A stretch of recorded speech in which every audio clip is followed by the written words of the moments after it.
नमस्कार दोस्तों। Aspire academy के डिजिटल प्लेटफॉर्म पर आप सभी का स्वागत है। आज हम आरएस एग्ज़ाम और अदर कॉम्पिटिटिव एग्ज़ाम के लिए भारतीय इतिहास को पढ़ेंगे। और भारतीय इतिहास की आज पहली क्लास होगी हमारी। तो भारतीय इतिहास को अगर हम देखें तो मुख्यतः कॉम्पिटिटिव एग्ज़ाम या किसी आरएस एग्ज़ाम को लेकर तीन सेक्शन में बांटा गया है। मुख्यतः तीन सेक्शन कौन कौन से हैं? अगर हम कॉम्पिटिटिव एग्ज़ाम और आरएस एग्ज़ाम और देखें तो पहला है प्राचीन भारत का इतिहास। पहला कौन सा है? प्राचीन भारत का प्राचीन भारत का इतिहास। प्राचीन भारत का इतिहास, ancient history of India. Ancient history of India. ठीक है। दूसरा है मध्यकालीन भारत का इतिहास। मध्यकालीन मध्यकालीन भारत का मध्यकालीन भारत का इतिहास। मध्यकालीन भारत का इतिहास, medieval history of India. Medieval history of India. जो हमारा तीसरा सेक्शन है वो है आधुनिक भारत का इतिहास। आधुनिक भारत का इतिहास। आधुनिक भारत का इतिहास, modern history of India. Modern history of. तो मुख्यतः तीन सेक्शन में हमने अलग अलग बांट दिया है भारतीय इतिहास को। प्राचीन भारत का इतिहास, मध्यकालीन भारत का इतिहास और आधुनिक भारत का इतिहास। ठीक है। ये तीनों ही सेक्शन आरएस के एग्जाम प्रीलिम्स और मेंस दोनों में, ये तीनों ही सेक्शन प्रीलिम्स और आरएस के मेंस एग्जाम। ठीक है। लेकिन एक बात हमें ध्यान रखनी है कि प्राचीन भारत का इतिहास और मध्यकालीन भारत का इतिहास प्रीलिम्स एग्जाम में तो इसका जो राजाओं का इतिहास है, जो राजाओं के जो सुधार कार्य वगैरह है, वो सब तो है। लेकिन मेंस के पॉइंट व्यू से थोड़ा सा इसका वेटेज कम हो जाता है, क्योंकि मेंस के पॉइंट व्यू से अगर आप एंशियंट हिस्ट्री और मेडिवल हिस्ट्री में देखोगे तो आर्ट एंड कल्चर वाला जो पोर्शन है, आर्ट एंड कल्चर वाला जो पोर्शन है वो मेंस में थोड़ा सा ज़्यादा पूछा जाता है। ठीक है। और आज की क्लास जहाँ से हम शुरू कर रहे हैं वो है आधुनिक भारत के इतिहास से, मॉडर्न हिस्ट्री ऑफ इंडिया से। ठीक है। तो पहला हमारा टॉपिक क्या रहेगा मॉडर्न हिस्ट्री ऑफ इंडिया में? आधुनिक भारत के इतिहास की शुरुआत हम दो घटनाओं से पढ़ते हैं। पहली घटना औरंगजेब की जब डेथ हुई थी, जब मृत्यु हुई थी 1707 में, उसके बाद जो उत्तरकालीन मुगल साम्राज्य था। और दूसरी घटना है भारत में यूरोपीय कंपनियों का आगमन। ठीक है। जब औरंगजेब की डेथ हो गई थी तो औरंगजेब की डेथ होने के बाद जो मुगल एम्पायर था वो धीरे धीरे टूट गया था, बहुत सारे अलग अलग क्षेत्रों में बंट गया था, क्योंकि जो उसमें रीजनल्स जो शक्तियां थी वो पावर में आने लगी, और पावर में आने से मुगल एम्पायर पूरी तरह से टूट गया था और अलग अलग जगह पर अलग अलग लोगों ने शासन करना शुरू किया। और उसी समय एक और नई घटना ये थी कि भारत में यूरोपीय कंपनियां आ रही थी, और भारत में यूरोपीय कंपनियों के आगमन के कारण इन्होंने भी अपने अलग अलग क्षेत्रों में पहले व्यापारिक उद्देश्य से आए और फिर धीरे धीरे अलग अलग क्षेत्रों में अपना ही रूल लागू करना शुरू किया था। तो हमारा पहला टॉपिक रहेगा वो भारत में यूरोपीय कंपनियों का आगमन। तो भारत में यूरोपीय कंपनियों का आगमन पढ़ने से पहले, इससे पहले एक घटना और घटती है कि भारत में यूरोपीय कंपनियों का आगमन किस प्रकार हुआ, कौन सी कौन सी घटना घटी जिसके कारण इनको सी रूट था उसको डिस्कवर किया या खोजा इन्होंने। ठीक है। तो भारत में यूरोपीय कंपनियों का आगमन में अगर देखें तो सबसे पहले भारत में जो यूरोपियन कंपनी आई थी वो आई थी पुर्तगीज या पुर्तगाली। सबसे पहले भारत में कौन आए थे? पुर्तगाली आए थे। ठीक है। सबसे पहले जो भारत में यूरोपीय कंपनी आई थी वो आए थे पुर्तगीज। और पुर्तगीज के बाद जो भारत में यूरोपियन कंपनी या पावर्स आई वो आए डच। पुर्तगालियों के बाद कौन आए? डच। पुर्तगालियों के बाद जो भारत में दूसरी कंपनी आई वो डच। ये नीदरलैंड के निवासी थे, हॉलैंड के निवासी थे, उन्हें डच कहा जाता है। ठीक है। और तीसरी जो भारत में पावर्स या कंपनीज आई वो आए थे ब्रिटिशर्स या अंग्रेज, अंग्रेज या फिर ब्रिटिशर्स, ठीक है, ब्रिटिशर्स या फिर अंग्रेज। और चौथी भारत में कंपनी जो अंग्रेजों के बाद आए वो आए थे डेनिश। कौन आए थे? डेनिश। ये डेनमार्क के निवासी थे। डेनिश कहाँ के रहने वाले थे? डेनमार्क के रहने वाले थे, ठीक है।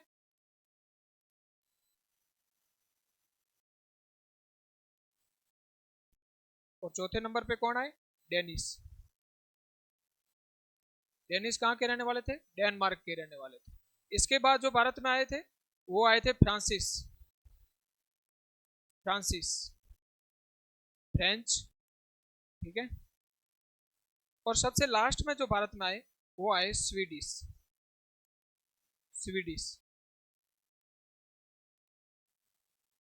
तो भारत में यूरोपीय कंपनियों के आगमन का ये क्रम है कि भारत में सी रूट से सबसे पहले कौन आया?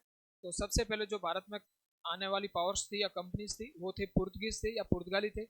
उसके बाद डच आए, उसके बाद अंग्रेज आए, उसके बाद डेनिस, फ्रांसिस और स्वीडिश। इसमें कभी कभी क्वेश्चंस भी पूछा जाता है, चाहे आरपीसी एग्जाम हो, चाहे यूपीसी का कोई एग्जाम हो, सिविल सर्विसेज का कोई भी, तो उसमें ये इनका क्रम भी पूछा जा सकता है प्रीलिम्स एग्जाम कि भारत में आने वाली कंपनियों का क्रम बताओ, भारत में आने वाली यूरोपीय कंपनियों का सही क्रम बताओ। तो उसमें अलग अलग ऑप्शन बन सकता है। तो थोड़ा क्रम इनका ध्यान रखना चाहिए कि भारत में सबसे पहले आने वाले थे पुर्तगाली, उसके बाद डच, उसके बाद अंग्रेज, डेनिस, फ्रांसिस और स्वीडिश। आगे बात समझ में आती यहाँ तक? आज हमारा जो पहला टॉपिक रहेगा वो रहेगा पुर्तगाली, ठीक है। और पुर्तगालियों को पढ़ने से पहले हमें एक घटना को पढ़ना है कि भारत में यूरोपियंस को क्यों आना पड़ा, ठीक है। सी रूट की खोज कैसे हुई, ये सब चीजें हम पहले से डिस्कस कर लेते हैं। तो भारत में यूरोपियन कंपनियां आने से पहले एक ये घटना घटी कि इस पूरे क्षेत्रफल पर, इस पूरे क्षेत्र पर एक रोमन साम्राज्य था, ठीक है। रोमन साम्राज्य का रूल था या, ठीक है। और इनका व्यापार पहले से ही भारत के साथ लैंड रूट से चलता था, स्थल मार्ग से पहले से भारत के साथ यहाँ से कनेक्टिविटी थी और यहीं से व्यापार चलता था। वहाँ के लोग वस्तु भारत में लेके आते थे और वस्तु के बदले दूसरी वस्तुएं वहाँ ले जाकर बेच देते थे। और भारतीय जो मसालों की डिमांड थी वो यूरोप में सबसे ज्यादा थी। लेकिन कुछ समय बाद एक घटना घटी। घटना ये घटी कि रोमन साम्राज्य जब दो भागों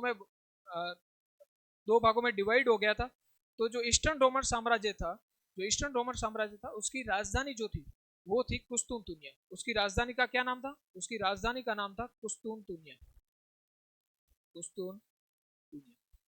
ये ईस्टर्न रोमन साम्राज्य की राजधानी थी, ठीक है।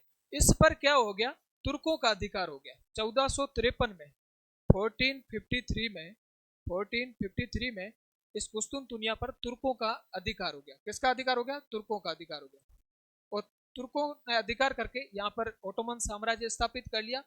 और इससे क्या हो गया कि जो क्षेत्र था बीच वाला, इसमें इन्होंने व्यापार पर बैरियर लगा दिए, प्रतिबंध लगा दिए, इस रास्ते को पूरी तरह से ब्लॉक कर दिया। इस ब्लॉकेज होने के कारण भारत और रोमन साम्राज्य या यूरोपियंस के बीच में जो कनेक्टिविटी थी स्थल मार्ग की, वो पूरी तरह से क्या होगी? बंद होगी।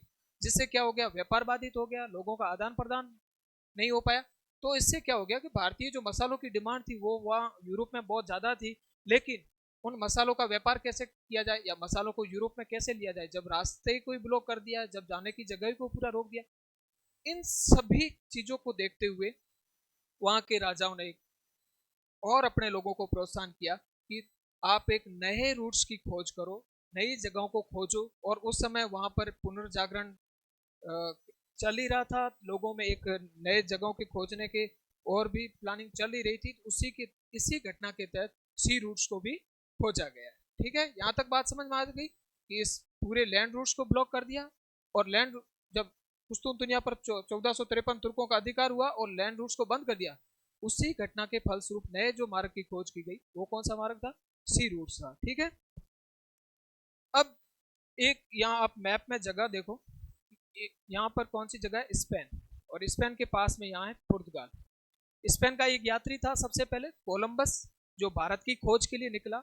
और वो इस दिशा में भारत की खोज के लिए निकला क्योंकि उसके दिमाग में एक बात चल रही थी कि पृथ्वी क्या होती है? गोल होती है।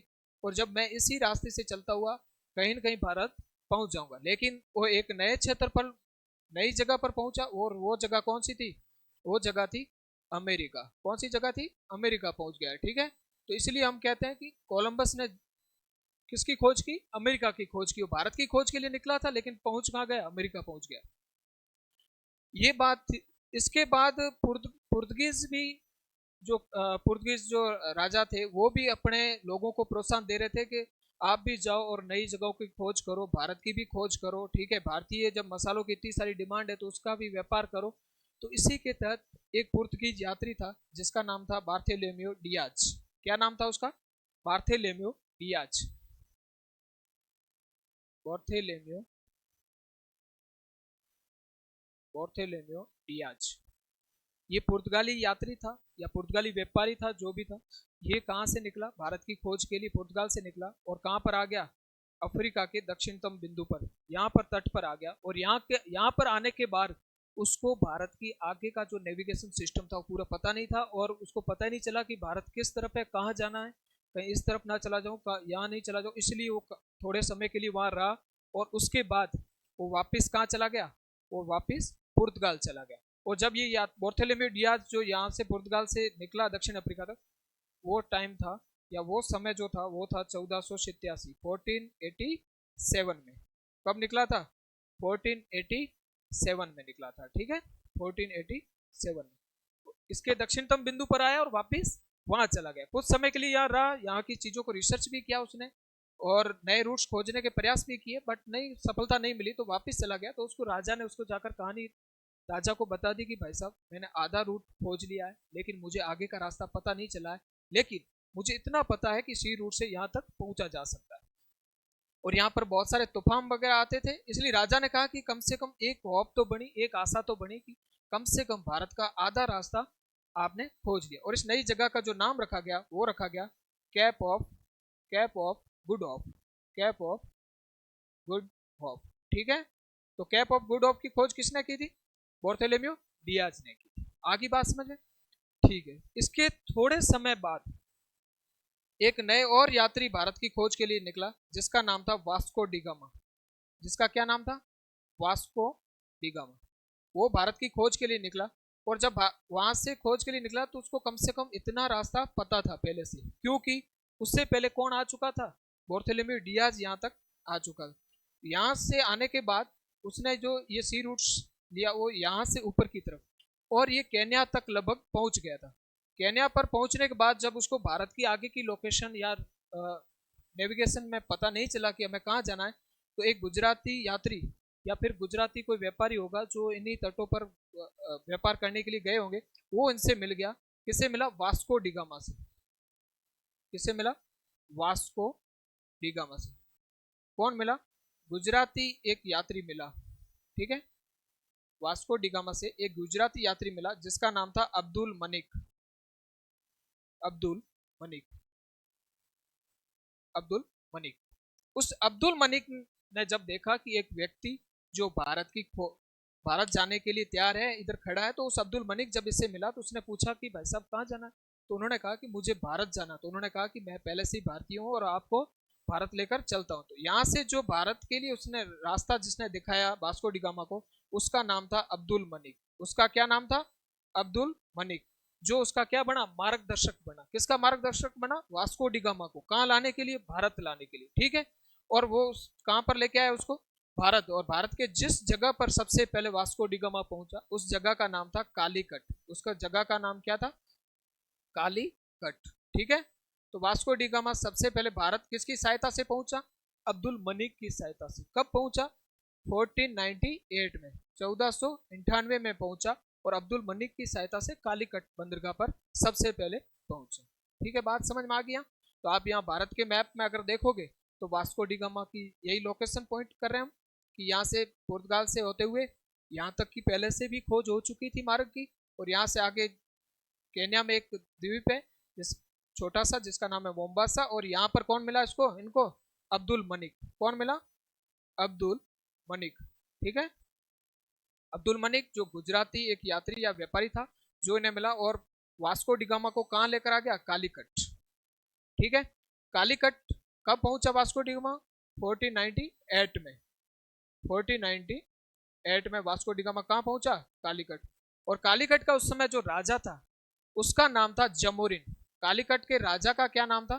कालीकट के राजा का नाम था जमोरिन। जो वहां का किंग और राजा था उसका नाम था जमोरिन। क्योंकि कहा जाता है कि जमोरिन वहां के पर्टिकुलर किसी का नाम नहीं है, जबकि टाइटल होता था, जो उपाधि होती थी उसे जमोरिन कहा जाता था।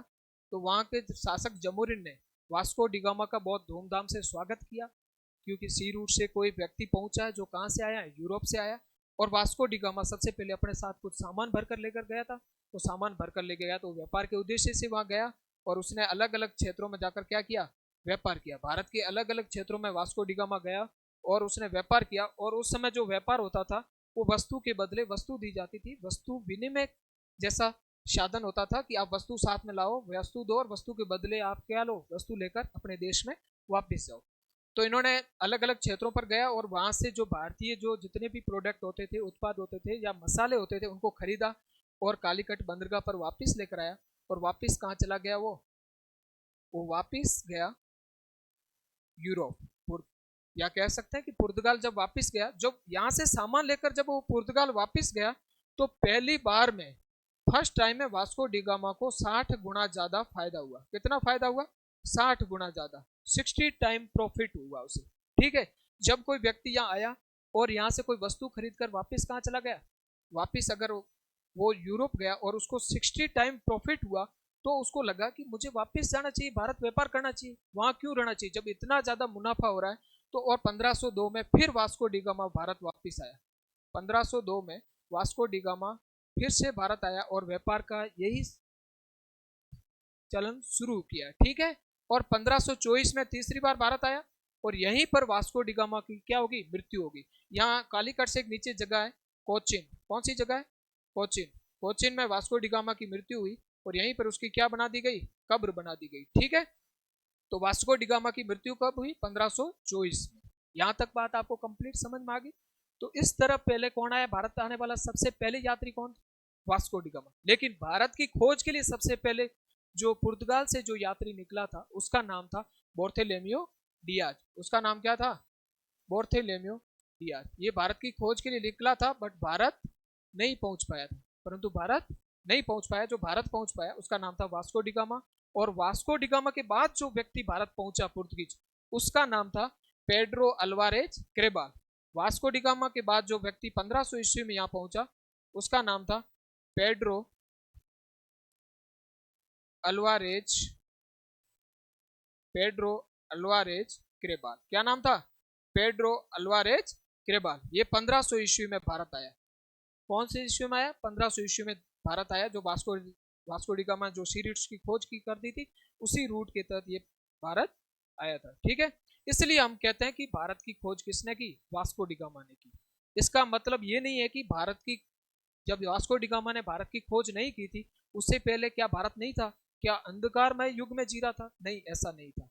इसका मतलब यह है कि यूरोपियन पर्सपेक्टिव से जो सी रूट्स की सबसे पहले जिसने भारत की खोज की वो किसने की? Vasco da gamma. चलो यहां तक आपको पूरा कंप्लीट समझ में आ गया होगा। चलो आगे हम बढ़ते हैं। ये फोटो वास्को डी गामा का है जो हमने लगा रखा है कि सबसे पहले भारत आने वाला जो यात्री था, जो पुर्तगाल यात्री था, वो कौन था? वास्को डी गामा था। और भारत की यात्रा के लिए सबसे पहले जो पुर्तगाल से जो निकला था उसका नाम क्या था? बोर्थेलेमियो डियाज। यहाँ तक आपको कंप्लीट समझ में आ गया। बोर्थेलेमियो डियाज जो सबसे पहले निकला था और सबसे पहले जो भारत पहुंचा था उसका नाम था वास्को डी गामा। उसका क्या नाम था? Vasco da gamma. ठीक है।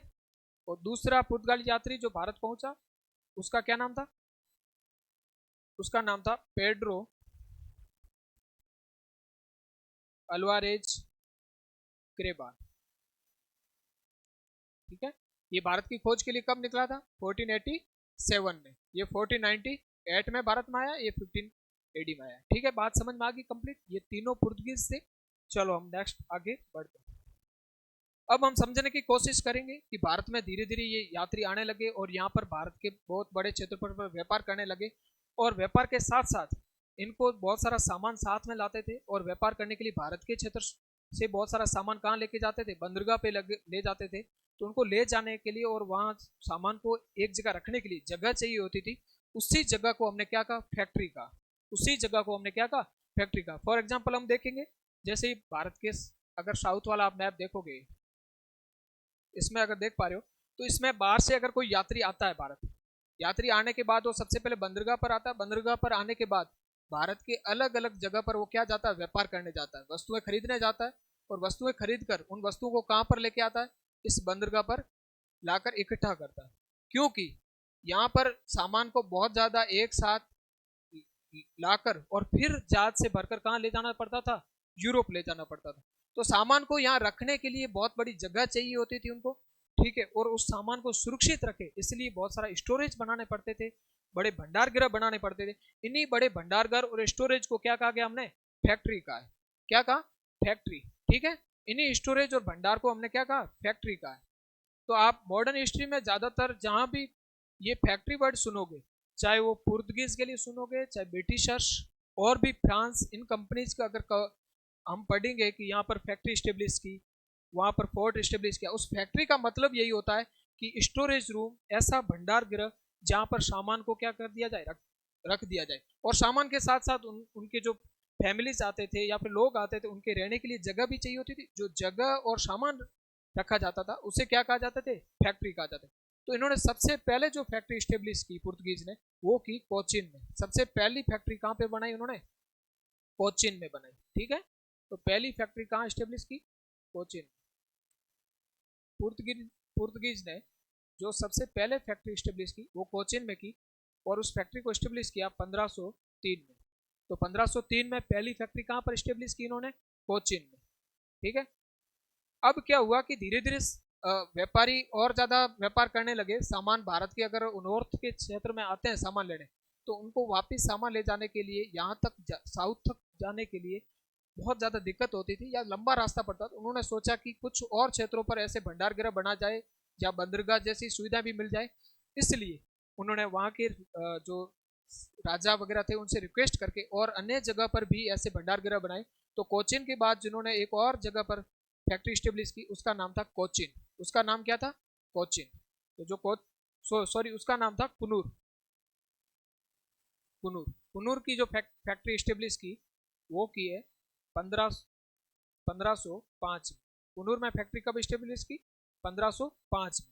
तो कुनूर भी अगर आप देखोगे उसकी लोकेशन मैप पे, कोचीन के बाद यहाँ पर कालीकट जगह आती है, और कालीकट से थोड़ा आप नॉर्थ की ओर लोकेशन पॉइंट करोगे तो वहां पर जगह है कुनूर। कौन सी जगह है, कुनूर। तो यूरोप पुर्तगीज ने जो दूसरी फैक्ट्री स्टेब्लिश की वो कहां पर की, कुनूर में की, ठीक है। कब की कुनूर में दूसरी फैक्ट्री स्टेब्लिश, 1505 में। यहां तक बात कंप्लीट समझ में आ गई। चलो हम आगे बढ़ते हैं। इसमें एक व्यापार करने व्यापारी आए, और व्यापारियों के साथ जो व्यापार करने आए, व्यापारियों के साथ जो व्यापार करने आए दूसरे आए गवर्नर। गवर्नर ये होता था कि अगर कंपनी की बॉडीज अगर वहाँ यूरोप में है, तो कंपनी की तरफ से जो लीगल कार्य किए जाते थे, कंपनी की तरफ से जो लीगल एडवाइस जो देते थे वो गवर्नर देते थे, जो यहाँ पर दूसरे देशों में भी भेजा जाता था। जैसे भारत में भी गवर्नर भेजे गए। तो गवर्नर का काम ये होता था कि व्यापारी व्यापार करे, और गवर्नर अगर कोई ऐसे मामले हो जो व्यापार से संबंधित, कोई कॉन्फ्लिक्ट हो, जो राजाओं में आपस में कोई कॉन्फ्लिक्ट हो कि राजाओं के साथ कोई क्षेत्र ऐसा लेना जहाँ फैक्ट्री स्टेब्लिश करनी है, परमिशन लेनी, ये सब काम होते थे गवर्नर करते थे। तो वहाँ के कंपनी की तरफ से, अगर कंपनी गवर्नमेंट कंपनी है, अगर प्राइवेट कंपनी नहीं है, गवर्नमेंट कंपनी है, तो राजा द्वारा, जो यूरोपियन राजा होता था, वो अपना खुद का एक डिप्लोमेटिक व्यक्ति भेजता था भारत में, और उससे क्या कहा गया, गवर्नर कहा गया। उससे क्या कहा गया, उसे हम गवर्नर कहते थे, ठीक है। बात समझ में आ गई यहाँ तक, कोई दिक्कत। और जो पहला पुर्तगीज गवर्नर था वो था फ्रांसिस्को डी अल्मेडा। जो पहला पुर्तगीज गवर्नर था उसका क्या नाम था, फ्रांसिस्को डी अल्मेडा, ठीक है। Francisco D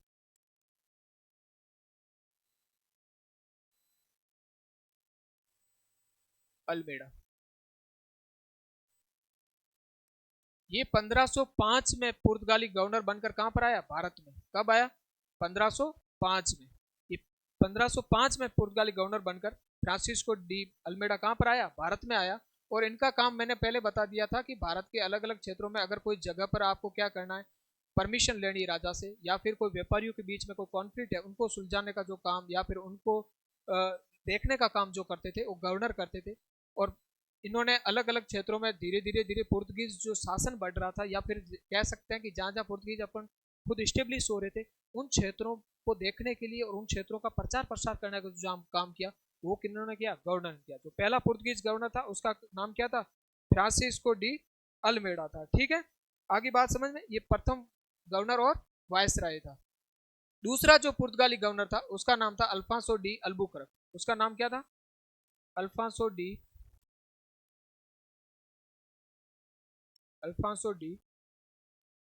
Albuquerque. Alfonso de Albuquerque ये जो भारत आया था गवर्नर बनकर, वो आया था 1509 में। और कहा जाता है कि भारत में पहला जो प्रथम जो पुर्तगाली साम्राज्य का जो महन जो गवर्नर माना गया वो माना गया अल्फांसो डी अल्बुकर्क का। ठीक है, आगे बात समझ कंप्लीट। चलो हम आगे देखते हैं। हमने ये सेम ही पॉइंट लगा रखे हैं जो हमने पहले डिस्कस कर लिए थे, इनको थोड़ा सा और देख लेते हैं। पुर्तगाली कंपनी का नाम था वो था एस्तादो दी इंडिया। हम बाद में पढ़ेंगे कि पुर्तगीज ने किस प्रकार धीरे धीरे अपने साम्राज्य का विस्तार किया और अरब सागर पर उन्होंने धीरे धीरे नियंत्रण स्थापित किया। और इस अरब सागर का जो मैरीटाइम किंगडम था, जो सामुद्रिक साम्राज्य था, उससे हमने क्या कहा, एस्तादो दी इंडिया का है। उसे हमें क्या नाम दिया, एस्तादो दी इंडिया नाम दिया है। ठीक है, और वास्को डिगामा समुद्री रास्ते से भारत आने वाला प्रथम पुर्तगाली और यूरोपीय यात्री था। ये हम पढ़ चुके हैं 1498 में। वास्को डिगामा समुद्री रास्ते से भारत आने वाला प्रथम पुर्तगाली और यूरोपीय यात्री था। ठीक है, ये कब आया, 1498 में आया था। ठीक है, ये चीजें हमने पढ़ ली। और वहां का शासक कौन था, जमोरिन था, जिसने क्या किया था, वास्को डिगामा का स्वागत किया था जमोरिन ने धूमधाम से। और भारत लाने वाला या भारतीय रास्ता दिखाने वाला जो पहला व्यक्ति था वो था अब्दुल मलिक था, जो वास्को डिगामा का एक प्रकार से मार्गदर्शक बना था। वास्को डिगामा को पुर्तगाल के शासक इमेनुअल ने भेजा था। पुर्तगाल के शासक कौन से शासक ने भेजा था, इमेनुअल ने भेजा था। ठीक है, अब्दुल मनिक एक गुजराती मर्चेंट था, वो गाइड बना, किसका गाइड बना, वास्को डिगामा का गाइड बना था।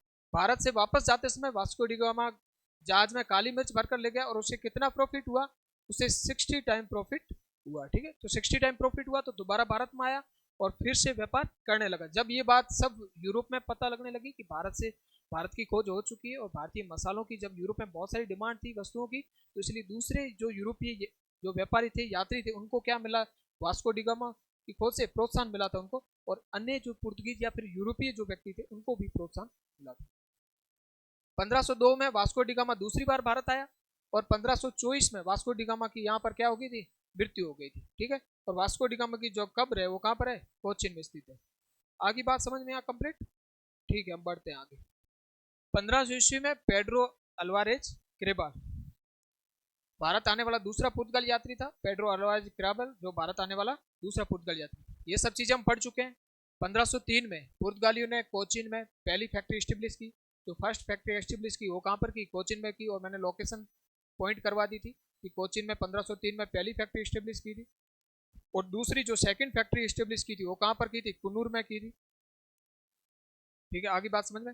और 1505 में Francisco de Almeida appointed first Portuguese governor या वायसराय इन इंडिया। भारत में पहला पुर्तगीज और जो गवर्नर था वो था, जिसका नाम क्या था, फ्रांसिस्को डी अल्मेडा था। और कब इनको नियुक्त किया गया, 1505 में। मैप में सेम लोकेशन पॉइंट कर रखी है, यहाँ पर कोचिन, कालीकट और ये कुन्नूर, यहाँ पर इन्होंने फैक्ट्रियां स्टेब्लिश की थी। आगे चलते हम। अल्मेडा ने ब्लू वाटर पॉलिसी अपनाई। ये ब्लू वाटर पॉलिसी क्या है हम बाद में पढ़ेंगे। जिस प्रकार उन्होंने अरब सागर वाले क्षेत्र पर, अरब सागर का जितना एरियाज है उसमें क्या किया था कि उनकी परमिशन के बिना, या फिर ऐसा हो सकता था कि उनकी जहाँ जहाँ जगह है उन्होंने वहाँ पर क्या कर रखा था, नियंत्रण स्थापित कर रखा था और अपनी ही पॉलिसी वहाँ चलाते थे, ताकि बाहर के जितने भी यात्री व्यापारी आए वो उनकी परमिशन के बिना इस क्षेत्र में आवागमन उनका ना हो सके और उनके नियंत्रण में ही पूरा क्षेत्र रहे, ये अरब सागर वाला। इस जो नीति का उद्देश्य था वो व्यापारिक एकाधिकार बनाए रखने हेतु समुद्र पर क्या करना था, नियंत्रण करना था। ये सेम चीज मैंने समझा दी कि पूरे जो समुद्री क्षेत्र था जो मेरिटाइम किंगडम था इस पर पूरे पर क्या कर रखना था, अधिकार कर रखना था। और बाद में पढ़ेंगे किस प्रकार उन्होंने जिस प्रकार फैक्ट्रियां और जिन जिन क्षेत्रों पर नियंत्रण कंट्रोल स्टेब्लिश किया था, उन पूरे समुद्री इन क्षेत्र को एक प्रकार से साम्राज्य बना दिया था। उस साम्राज्य के नाम उन्होंने रख दिया था एस्तादो दी इंडिया। उस साम्राज्य के नाम क्या रख दिया था, एस्तादो दी इंडिया नाम रख दिया था, ताकि उन अपने खुद के नाम से जो इन्होंने पुर्तगाल से बाहर जो साम्राज्य स्टेब्लिश किया था उसका नाम ही रख दिया था एस्तादो दी इंडिया। ठीक है, बात समझ में आ गई यहाँ तक कंप्लीट। चलते हम आगे। 1509 में अल्फांसो डी अल्बुकर्क पुर्तगाली भारत के दूसरे गवर्नर के रूप में नियुक्त किए, और अल्बुकर्क को भारतीय उपनिवेश का वास्तविक संस्थापक माना जाता था, जिसमें और ज्यादा उसने नियंत्रण स्थापित किया, व्यापार को बढ़ावा मिला, अलग अलग क्षेत्रों पर क्या किया, कंट्रोल किया उन्होंने। ठीक है, चलो हम आगे बढ़ते हैं। आगे इन्होंने लिखा है कि 1510 में अल्बुकर्क ने बीजापुर के सुल्तान यूसुफ आदिल शाह से गोवा छीन लिया। इस समय ये कहानी थी कि इनको और अलग अलग क्षेत्रों पर क्या करना था, फैक्ट्री स्टेब्लिश करनी थी, अलग अलग क्षेत्रों पर फैक्ट्री स्टेब्लिश करनी थी, जिसके तहत और क्षेत्रों की इनको जरूरत थी। एक जगह है भटकल, जो कि विजयनगर के शासन एरियाज में आती है, जिसके नाम है भटकल। और विजयनगर का उसमें जो शासक था उसका नाम था कृष्णदेवराय। कृष्णदेवराय। तो अल्बुकर्क कृष्णदेवराय के पास गया कि मुझे भटकल में फैक्ट्री लगाने की परमिशन दो, ताकि क्या होता है कि हमारा जिस प्रकार यहाँ का व्यापार होता है और उस सामान को रखने में क्या आ रही है, कठिनाई आ रही है। तो कृष्णदेवराय ने अल्बुकर्क को कहा कि आप ऐसे करो, एक जगह है यहाँ पर गोवा। कौन सी जगह है, गोवा। इस गोवा पर नियंत्रण कर लो। और गोवा जिसके शासन एरियाज में आती थी वो थी बीजापुर की। किसके शासन एरिया में आती थी, बीजापुर की।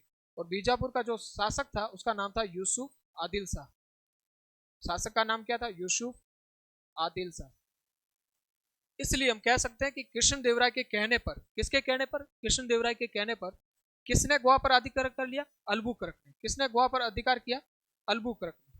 कृष्णदेवराय के कहने पर अल्बुकर्क ने कहां पर अधिकार कर लिया, गोवा से। और गोवा किसके नियंत्रण में था, यूसुफ आदिल शाह के, बीजापुर के शासक यूसुफ आदिल शाह। इसलिए गोवा को किसने छीना था, अल्बुकर्क ने। और जब ये गोवा छीना गया वो 1510 में, और बाद में धीरे धीरे गोवा पुर्तगीज की क्या बन गई थी 1530 में। 20 साल बाद 1530 में पुर्तगालियों की भारत में जो राजधानी थी वो क्या बन गई थी, गोवा बन गई थी। और पुर्तगालियों की राजधानी बनने के बाद जब तक पुर्तगाली भारत से नहीं गए, सबसे अंतिम जो जाने वाली कंपनीज थी पुर्तगीज थी, तब तक गोवा उनके क्या रहा, नियंत्रण में रहा था। ठीक है, बात समझ में आ गई।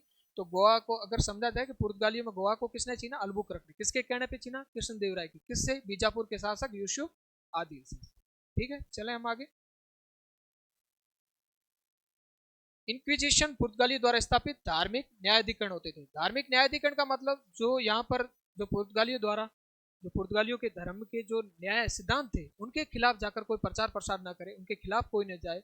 ठीक है, इसके लिए उन्होंने क्या किया, धार्मिक न्यायाधिकरण स्टेब्लिश किए, जिसके तहत उन्होंने रूल निकाले, उन्होंने कोड ऑफ कंडक्ट निकाले, जिसमें कहा गया कि आप इन इन चीजों को फॉलो करना जरूरी है, इनके खिलाफ आप नहीं जा सकते, ताकि हमारे धर्म का क्या नहीं हो, उल्लंघन ना हो। ठीक है, आगे बात समझे।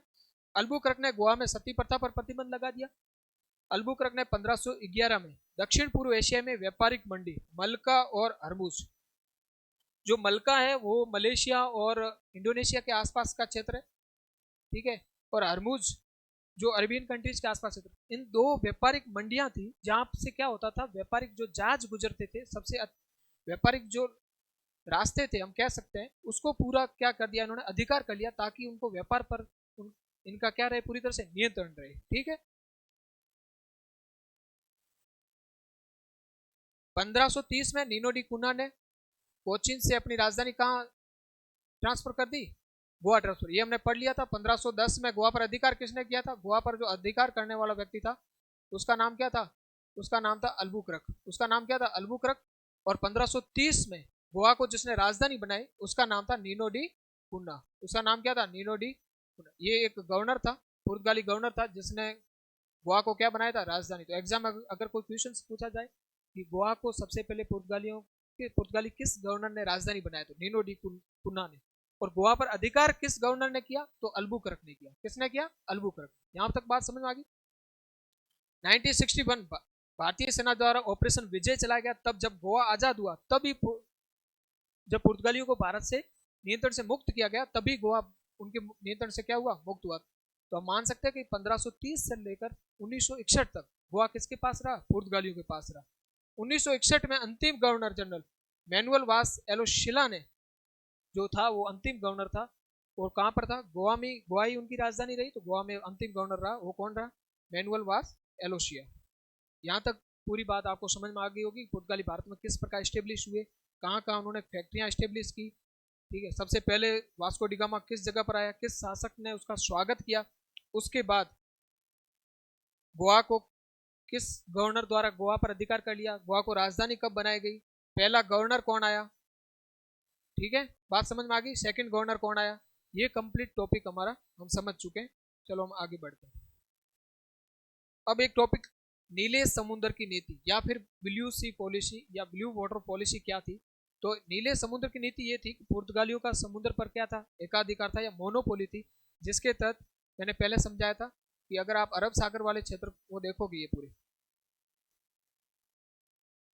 यहाँ पर पुर्तगाली अपनी पुर्तगालियों की परमिशन के बिना कोई भी जहाज इसमें एंटर नहीं हो सकता था, या फिर यहाँ से कोई भी गतिविधि भारतीयों द्वारा भी नहीं की जा सकती जब तक पुर्तगाली उसको क्या नहीं दे, परमिशन नहीं दे। इसलिए इन्हें पूरे समुद्र पर, सागर पर क्या कर रखा था, कब्जा कर रखा था, उनके नियंत्रण में ले रखा था। और इसी नीति का जो नाम दिया गया, वो क्या नाम दिया गया, blue water policy, blue water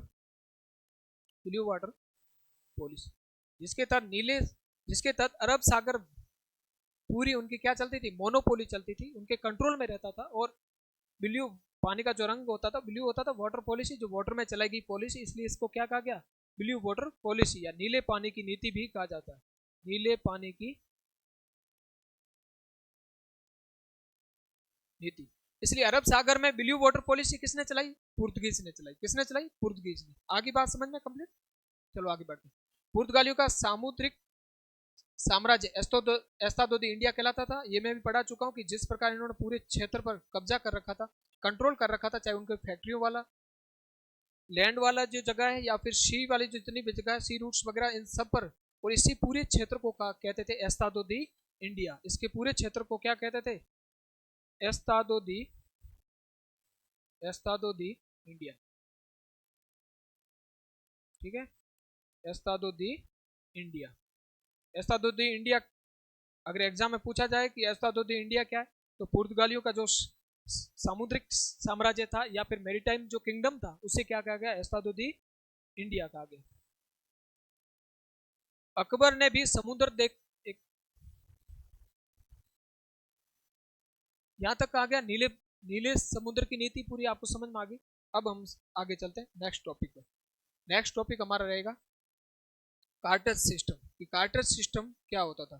quarter system ये होता था कि कोई भी गतिविधि अगर आपको करनी है इस अरब सागर में या सी रूट में, तो आपको पुर्तगालियों से परमिशन लेनी पड़ती थी। तो परमिशन लेने के लिए पुर्तगाली एक आपको लेटर देते थे, बाकायदा परमिशन जो लेटर होता था, उससे कार्टर सिस्टम कहा गया।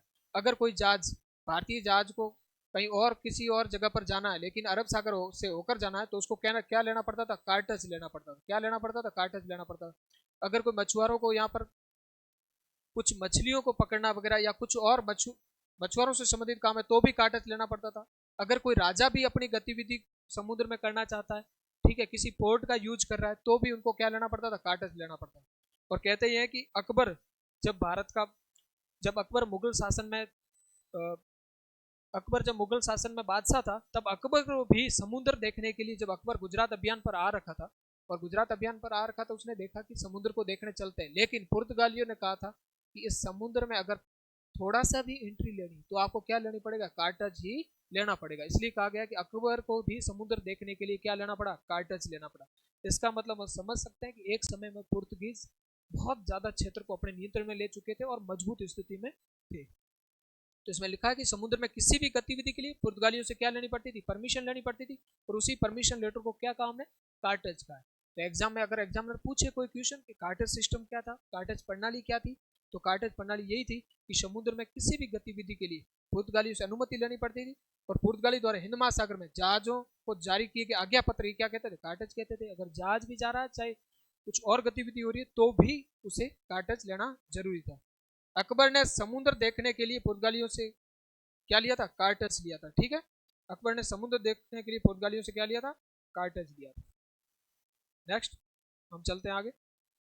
आगे आर्मेडा व्यवस्था या काफिला व्यवस्था।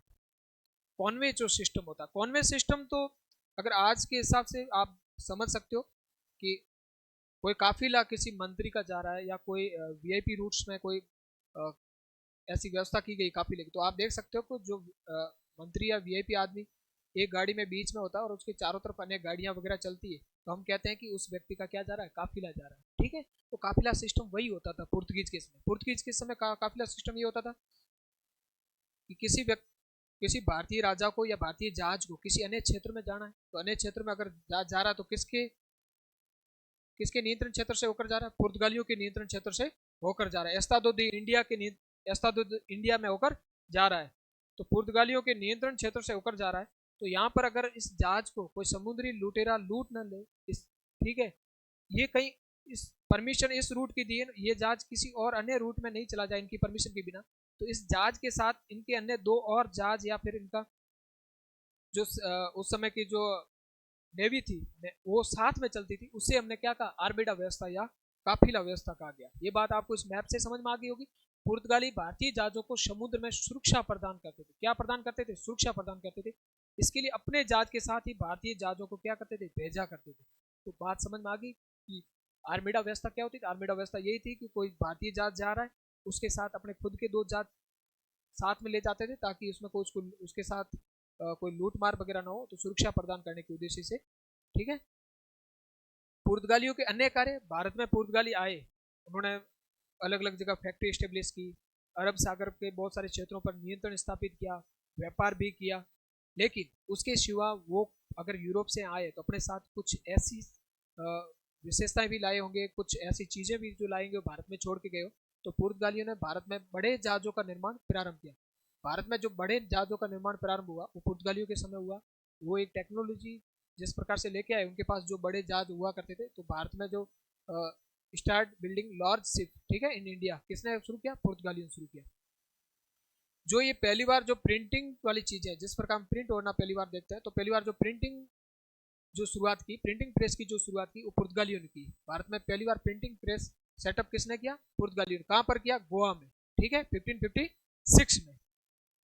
1556 में पहली बार पुर्तगालियों ने गोवा में क्या किया? प्रिंटिंग प्रेस की छापखाना लगाया, प्रिंटिंग प्रेस लगाया। ठीक है, मक्का और तंबाकू की खेती भारत में जो प्रारंभ की थी, वो कल्टीवेशन किसने किया था? पुर्तगालियों ने किया था पहली बार। एक और इन्होंने जो इंट्रोड्यूस किया है गोथिक स्टाइल, जो आर्किटेक्चर की एक शैली है, जो उसको नाम क्या दिया? Gothic style. जिस प्रकार आप आजकल का जो चर्च देख सकते हो, जो चर्च को आप जिस प्रकार देखते हो, तो ज्यादातर चर्च आपको, जो गोवा में ज्यादातर चर्च आप देखोगे, वो किस स्टाइल में बने, किस शैली में बने? गोथिक शैली में बने। ठीक है, तो वही गोथिक शैली जिसमें ऊंची उठी हुई क्या होती थी? छतें होती थी। छतें वो क्या आपको ऊंची उठी हुई मिलेगी। ठीक है, और उसके जो मेहराब मिलेंगे, जो आर्च होते थे, गेट के जो ऊपर वाली जो जगह होती है, जहां आप नुकीली उसमें बारीक साज सजा कर रखी होती है, और इसको आर्च कहा जाता है। इसको क्या कहा जाता है? आर्च कहा जाता है। तो ये कैसा होता है? नुकीला होता था। ठीक है, और छत के ऊपर आप देखोगे, छत के ऊपर बहुत सारी साज सजा होती है, बारीक एकदम। इसको जो साज सजा होती थी, ये फाइन डेकोरेशन जिसे कहा गया। तो इसकी विशेषता होती थी गोथिक शैली की। तो गोथिक शैली की विशेषता क्या है? ऊंची उठी हुई छतें, नुकीले मेहराब, बारीक साज सजा। आगे बात कर ले, तो ये आज हमने जो पहला टॉपिक पढ़ा है, भारत में यूरोपीय कंपनियों का आगमन, उसमें थे पुर्तगीज। तो पुर्तगीज को आज हम पहला पढ़ चुके हैं कि पहला पुर्तगाली यात्री कौन था जो भारत के लिए निकला था। ठीक है, भारत पहुंचने वाला पहला पुर्तगाली यात्री कौन था। उसके बाद दूसरा पुर्तगाली यात्री कौन आया? तो वास्को डी गामा पहला पुर्तगाली यात्री भारत आया, उसका मार्गदर्शक कौन बना? अब्दुल मनिक। और अब्दुल मनिक उसको सबसे पहले कहाँ पर लेकर आया? कालीकट। कालीकट का राजा कौन था? जमोरिन, जिसने वास्को डी गामा का क्या किया? स्वागत किया। जब वास्को डी गामा पहली बार भारत आया और अलग अलग क्षेत्रों पर उसने व्यापार करने के बाद, अलग अलग क्षेत्रों पर व्यापार करने के बाद, जब वापस यूरोप गया, वापस कहाँ पर गया? यूरोप गया, तो पहली बार में उसको जो सामान के पीछे जो प्रॉफिट हुआ, तो कितना हुआ था? 60 गुना ज्यादा फायदा हुआ था। इसलिए 1502 में वास्को डी गामा कहाँ आया? भारत वापिस आया। भारत वापिस कब आया? 1502 में। और 1524 में कोचीन में इसकी क्या होगी? मृत्यु होगी। बात समझ में आ गई। दूसरा जो भारत आने वाला जो यात्री था, जो व्यापारी या यात्री था, वो था पेड्रो अल्वारेज क्रेबाल। उसका नाम क्या था? Pedro Alvares Cabral. ये कब आया? 1500 ईस्वी में। ये कब आया? 1500 ईस्वी में। आगे बात यहाँ से कंप्लीट। फिर इन कंपनीज के कामों को यहाँ लीगली रूप से देखने के लिए, या वहाँ के राजा का जो डिप्लोमेटिक व्यक्ति होता था उससे हमें क्या कहा? गवर्नर का। उससे हमने क्या कहा? गवर्नर का। ठीक है, तो गवर्नर, पहला गवर्नर कौन था? Francisco de Almeida. पहला गवर्नर कौन था? Francisco de Almeida. ठीक है, जो पहला गवर्नर था वो फ्रांसिस्को डी अल्मेडा था। दूसरा गवर्नर था वो अल्फांसो डी अल्बुकर्क था। दूसरा गवर्नर कौन था? Alfonso de Albuquerque. ठीक है, जो दूसरा गवर्नर था वो अल्फांसो डी अल्बुकर्क था। आगे बात समझ में? ये पहला गवर्नर कब आया? 1505 में। दूसरा कब आया? 1509 में। गोवा को किसने जीत गोवा पर सबसे पहले अधिकार किसने किया? वो अल्बुकर्क ने किया। गोवा पर जो सबसे पहले अधिकार किया वो 1510 में। गोवा किससे छीना? बीजापुर के शासक यूसुफ आदिल शाह से। किसके कहने पर? विजयनगर के शासक कृष्णदेवराय के कहने पर। बात समझ में आ गई? फिर गोवा को राजधानी किसने बनाया? निनो डी पूना ने। कब बनाया? 1530 में, उसके 20 सालों बाद। यहां तक कंप्लीट हम पूरा पढ़ चुके हैं। पहली फैक्ट्री कहां स्टेब्लिश हुई? पहली फैक्ट्री कोचीन में स्टेब्लिश हुई। दूसरी फैक्ट्री कहां स्टेब्लिश की? कुन्नूर में की।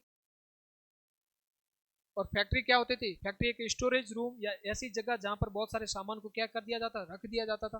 ठीक है, जहां पर सामान रखे और लोग भी रहते थे, तो उसे पूरी फैक्ट्री कहा गया। ये बात पूरी समझ में आ गई हमें। आगे हमने एक और पॉइंट पढ़ा था कि ब्लू वाटर पॉलिसी की। ब्लू वाटर पॉलिसी यही कि अरब सी में जो चलाई गई जो नीति थी, अरब सागर पर जो नियंत्रण स्थापित किया था, उसे ही ब्लू वाटर पॉलिसी की ब्लू वाटर पॉलिसी कहा गया था, जिसके तहत इस समुद्र में किसी भी गतिविधि के लिए पुर्तगालियों से क्या लेनी पड़ती थी? परमिशन लेनी पड़ती थी। और ब्लू वाटर पॉलिसी के तहत ही परमिशन लेनी पड़ती, उसे हमने क्या कहा? कार्टर सिस्टम का। उसे हमने क्या कहा? Cartaz system. बात समझ में आ गई? फिर कोई दूसरा भारतीय जहाज अगर इस समुद्री रास्ते से जा रहा है, इसको सुरक्षा प्रदान करते थे, उसे हमने क्या कहा? आर्मेडा पद्धति या काफिला पद्धति भी कहा हमने, कॉन्वे सिस्टम भी कहा। आगे बात समझ? तो ये थे पुर्तगाली। तो हम हमारा पहला टॉपिक पुर्तगाली हम कंप्लीट कर चुके हैं। कल हम आगे बढ़ेंगे। कल डच, ब्रिटिशर्स, और फिर हम डेनिस, डेनिस के बाद फ्रांसिस, और फिर स्वीडिश पढ़ेंगे। तो भारत में यूरोपीय कंपनियों का आगमन हम 3 क्लासेज में कंप्लीट कर लेंगे, और फिर धीरे धीरे धीरे आधुनिक भारत के इतिहास को पूरा कंप्लीट करेंगे। और कल मैं इसके क्वेश्चंस बनाकर लेके आऊँगा कि किस प्रकार यहाँ क्वेश्चंस बनते हैं। और आरएस एग्जाम और आरएस के साथ साथ, आरएस के लिए तो हम पढ़ ही रहे हैं, आरएस के साथ यूपीएससी सिविल सर्विस एग्जाम के लिए, उसके साथ अदर जितने भी कॉम्पिटिटिव एग्जाम है उन सब के लिए क्या है? यूजफुल है। ठीक है, उनके लिए सब क्लासेज अच्छी तरह से चलाई जाएगी। और आरएस के सिलेबस को अगर देखोगे तो सिलेबस में पूरी हिस्ट्री के एक एक पॉइंट आप पढ़ो, और सिलेबस के साथ साथ पीवाईक्यू भी चेक करो, ताकि समझ में आता जाएगा जो हम पढ़ रहे हैं क्या वहाँ से क्वेश्चन बन रहे नहीं बन रहे, क्या आगे बढ़ने की संभावना है नहीं है। चलो ठीक है, आज की क्लास यहीं तक। थैंक यू सो मच, आपने इस क्लास को पूरा देखा, और मैं आशा करता हूँ कि क्लास आपको पूरी समझ में आएगी।